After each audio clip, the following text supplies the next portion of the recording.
Assalamualaikum warahmatullahi wabarakatuh.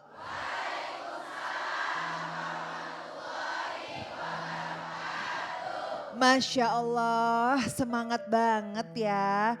Oke, hari ini nih kita sudah ada di dalam program Kajian Hati bersama Ustadz yang paling kita tunggu-tunggu buat curhatnya. Ustadz Hilman Fauzi, Masya Allah di pagi hari ini juga kita diberikan sama Allah atas izinnya bisa berkumpul bersama-sama di Masjid As-Sofia Bogor. Ustadz, temanya ini kan ujian itu dijalani, hasilnya kita syukuri. Masya Allah banget Ustadz. Ujian kan bermacam-macam ya Ustadz ya. Hasilnya juga pasti bermacam-macam. Ada yang endingnya bahagia. Ada yang endingnya ya sad ending, sedih gitu Ustadz. Bagaimana sih kira-kira gitu Ustadz dengan tema ini gitu?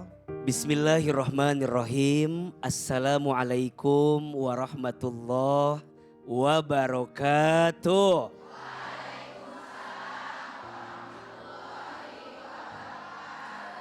Kajian hati, Bunda. Setiap di antara kita pasti akan mendapatkan ujian dalam hidupnya. Maka kita harus paham, hidup ini tempatnya ujian. Allah Subhanahu wa taala berfirman di dalam Al-Qur'an, surat Al-Baqarah ayat 155. A'udzubillahi minasyaitonirrajim. Bismillahirrahmanirrahim. Walanabluwannakum bisyai'im minal khawfi wal ju'i wa naqsim minal amwali wal anfusi wath thamarat wa basyiris sabirin. Dan pasti kata Allah, kami akan menimpakan kepada kamu sekalian ujian. Apa di antara ujian yang akan Allah hadirkan? Satu, minal khauf. Manusia itu diuji dengan sedikit ketakutan, resah, gelisah, kecewa. Semua rasa yang ada di hati itu adalah apa? Ujian. Siapa yang menitipkannya? Allah. Wal ju'i, dan manusia akan diuji dengan kelaparan, dengan kondisi tubuhnya, kondisi badannya. Ada yang diuji dengan sakit. Ada? Ada yang diuji dengan kesusahan dalam hidup. Ada? Siapa yang menitipkannya? Allah. Wa naqsim minal amwal, dan manusia pun akan diuji dengan kekurangan hartanya. Ada yang sedang diuji dengan urusan harta? Diuji dengan hutang piutang? Diuji dengan kerugian dalam usahanya? Diuji dengan kondisi yang mohon maaf tidak bertambah dan bertumbuh dari pekerjaannya? Ada? Merasa kurang dengan harta? Ada. Wal anfus, manusia digoncang jiwanya. Mohon maaf, ada yang diuji dengan pasangannya. Ada? Pasangannya baik, diuji sama mertuanya. Ada? Semua keluarga baik, mohon maaf, diuji sama teman-temannya. Diuji sama bestinya. Ada? Yang suka minjem duit ditagih sulit. Ada? Ya, semua orang diuji dengan ujiannya masing-masing. Sampai mohon maaf, wathamarat, manusia pun diuji dengan buah-buahan. Maksudnya apa? Kadang yang namanya ujian bukan hanya yang menyedihkan saja. Boleh jadi yang menyenangkan pun juga adalah apa? Ujian. Apa yang Allah inginkan dari ujian itu? Wabasyiris sabirin. Kalau ada di antara bunda sayang yang sedang diuji, catat baik-baik. Bunda sedang diberikan kabar gembira oleh Allah Subhanahu wa taala. Mau atau tidak? Gimana ya, biar kita dapat kabar gembira dari ujian? As-sabirin, harus jadi orang yang sabar. Siapa orang yang sabar itu? Lanjut ayatnya. alladzina idza asabatuhum musibah qalu inna lillahi wa inna ilaihi raji'un. Orang yang sabar adalah orang yang mengatakan semua ini milik Allah dan akan kembali kepada Allah. Apa buah kesabaran? Lanjutin ayatnya. Ulaika alaihim salawatu min rabbihim wa rahmah wa ulaika humul muhtadun. Orang yang sabar akan Allah berikan keselamatan.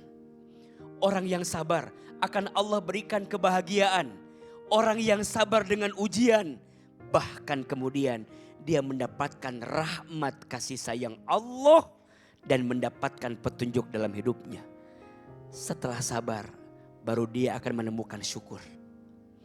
Tidak ada yang sia-sia dari setiap rasa sabar yang kita hadirkan, kecuali pada akhirnya ada kebahagiaan yang Allah titipkan. Percayalah, untuk semua ujian yang sedang dijalani, pada akhirnya akan selesai. Sebagaimana Allah menyelesaikan ujian kita yang sebelumnya. Pertanyaannya, masa iya sih dengan ujian yang datang saat ini harus membuat kita rapuh terjatuh? Bersama Allah semuanya akan baik-baik saja. Ada satu doa agar Bunda dikuatkan dalam melangkah dan diberikan kekuatan dalam sabar sehingga kita mendapatkan kebahagiaan. Boleh kita baca? Sekali, Bunda sayang, pemirsa Trans TV, satu kali. Bismillahirrahmanirrahim. Rabbana afrigh alaina sabran wasabbit aqdamana wansurna alal qaumil kafirin. Ya Allah, kuatkanlah dalam diri kami kesabaran dan kuatkanlah langkah kami dalam kehidupan dan tolonglah kami dari sesuatu yang tidak baik untuk kami dan janganlah kami menjadi orang-orang yang kafir.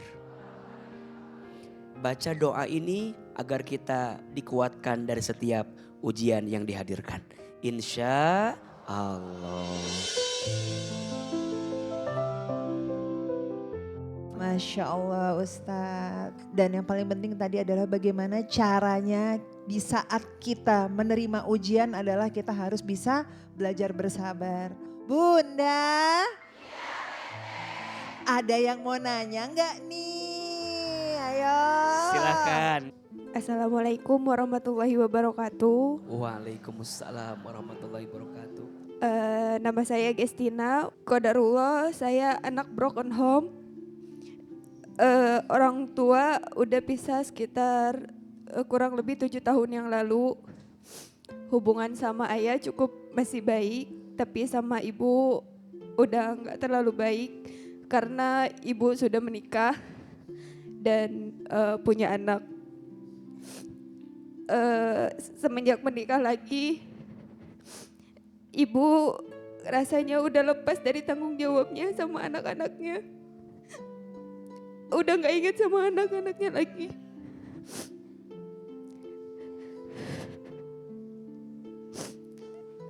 Aku tinggal sama nenek, sama 3 adik-adikku. Gak tinggal sama orang tua. Aku yang mengurus adik-adik, ketiga adik aku sekarang sekolah SMK. Alhamdulillah sekarang kelas 3. Ada yang mondok juga sambil sekolah. Sama ada adik kelas 5 SD. Semuanya alhamdulillah dibiayain sekolah oleh aku Ustadz. Karena orang tua udah gak tanggung jawab.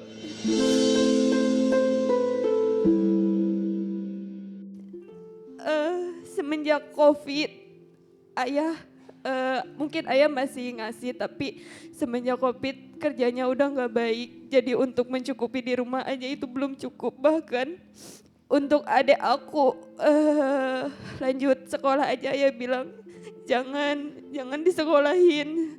Ayah kasihan sama kamu terlalu berat buat beban buat tanggung jawab ayah, katanya gitu.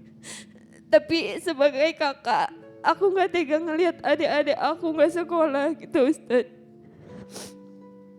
Dan alhamdulillahnya ada Uwa, kakaknya mama.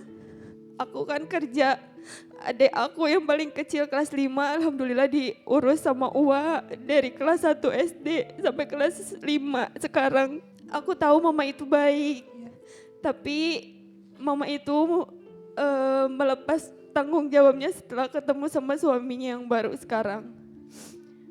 Suaminya itu awal-awal sih mama masih kayak ngasih gitu buat anaknya, masih tanggung jawab tapi sembunyi-sembunyi dari suaminya gitu. Terus Ustaz, lebih sakit lagi, aku tinggal sama nenek, pisah sama orang tua, mama sampai bilang gini, kamu itu nggak punya hak tinggal di situ. Yang punya hak di situ mama, karena mama anaknya, katanya. Itu sakit banget, Ustaz. Ya. Di mana tanggung jawabnya sebagai orang tua gitu. Terus mama juga bilang ada kalanya aku pernah kesulitan gitu membiayai adik aku yang mondok, yang sekolah. Aku bilang, Ma, minta bantuannya. Kebetulan emang ketiga adik aku bayarannya barengan. Aku minta bantu sedikit. Mama cuman bilang, kan kamu yang mau adik kamu mondok, kan kamu yang mau adik kamu sekolah. Harusnya kamu yang tanggung jawab. Kalau misalnya itu jadi ungkitan buat kamu, udah berhentiin aja gitu. Udah nggak usah pada sekolah. Pertanyaannya, Ustaz, apakah saya berdosa? Apakah saya menjadi anak yang durhaka sama orang tua, terutama sama mama? Karena setiap kali ada mama, itu awalnya selalu kesel. Bahkan selama kurang lebih 6 tahun mama menikah sama suaminya, gak pernah manggil ayah. Dari awal mama sama ayah masih suami istri, suaminya yang sekarang tuh selalu nelpon di depan aku. Kapan kapan ceraiin suaminya gitu. Makanya sampai sekarang rasa benci sama suaminya itu masih ada karena ngelihat dengan mata kepala sendiri gitu. Ya, Bunda. Apa yang tadi kita dengarkan, ketika orang tua melepaskan tanggung jawab kepada anak, sudah masuk kategori orang tua yang zalim. Dan beliau harus menjadi seorang anak yang juga harus ikut membantu kebutuhan adik-adiknya. Masya Allah. Itu perkara yang sangat baik. Itu perkara yang namanya ihsan. Apa namanya? Ihsan itu satu kebaikan yang balasannya langsung Allah yang menyiapkan. Maka kakak, Allah tidak mungkin meletakkan beban seberat itu dalam pundakmu kecuali Allah yakin dan tahu teteh kuat menjalani itu semua. Dan percayalah, siapapun di antara kita yang menjadi orang yang dipercaya oleh Allah untuk ngurus keluarga, sesungguhnya kita adalah orang terpilih di hadapan Allah Subhanahu wa taala. Terkait hubungan teteh sama ibu, sama ayah, coba dicari jalan untuk menemukan jalan tengah yang terbaiknya. Aa sering bilang ya, benci kesalahannya, jangan benci orangnya. Benci kesalahan ibu, iya, tapi jangan benci ibunya. Benci kesalahan ayah, silahkan, tapi jangan benci ayahnya. Termasuk mohon maaf, ibu sudah memilih menikah dengan yang baru. Bagaimanapun dia adalah orang yang dipilih oleh ibu. Kalaupun dia salah, benci kesalahannya, jangan benci orangnya. Biar di hati ini ada doa yang terus dipanjatkan untuk bisa merubah orangnya. Tapi izin ya, untuk semua orang tua yang zalim kepada anak, rasanya agak sulit mendapatkan kebahagiaan dalam hidup. Ingat, kenapa Allah titipkan ujian seberat itu? Karena Allah tahu kita sekuat itu untuk menghadapi semua ujiannya. Mudah-mudahan Allah kuatkan kita semua. Amin ya robbal alamin. Mama tuh sebenarnya baik kok, mama tuh sayang sama kita gitu. Mungkin karena keadaannya aja yang kayak gini, aku bilang gitu. Jangan sampai benci mama ya, aku bilang segimanapun dia tetap orang tua kita gitu. Nanti kalau misalnya kamu sukses, kamu punya uang banyak, tetap harus ingat sama mama, ingat sama orang-orang yang baik sama kamu, yang ngurusin kamu, selalu bilang kayak gitu. Dan adik aku bilang, iya teh pasti kok, pasti aku ingat sama mama, katanya nggak akan kok benci sama mama, tapi kenapa mama kayak begini. Di sekolahnya ada kegiatan apa yang harus ada orang tua, adik aku nggak ada orang tuanya yang datang. Cuman mau bilang, mama kan selama ini ngiranya aku nggak sayang sama mama, nggak peduli sama mama, tapi aku cuman bilang aku sayang banget sama mama. Yang paling aku terbuka, Ahilman bilang, segimana buruknya orang tua, jangan benci orangnya, tapi bencilah sama sifatnya. Dan itu ngebuka hati aku banget sih, Kak.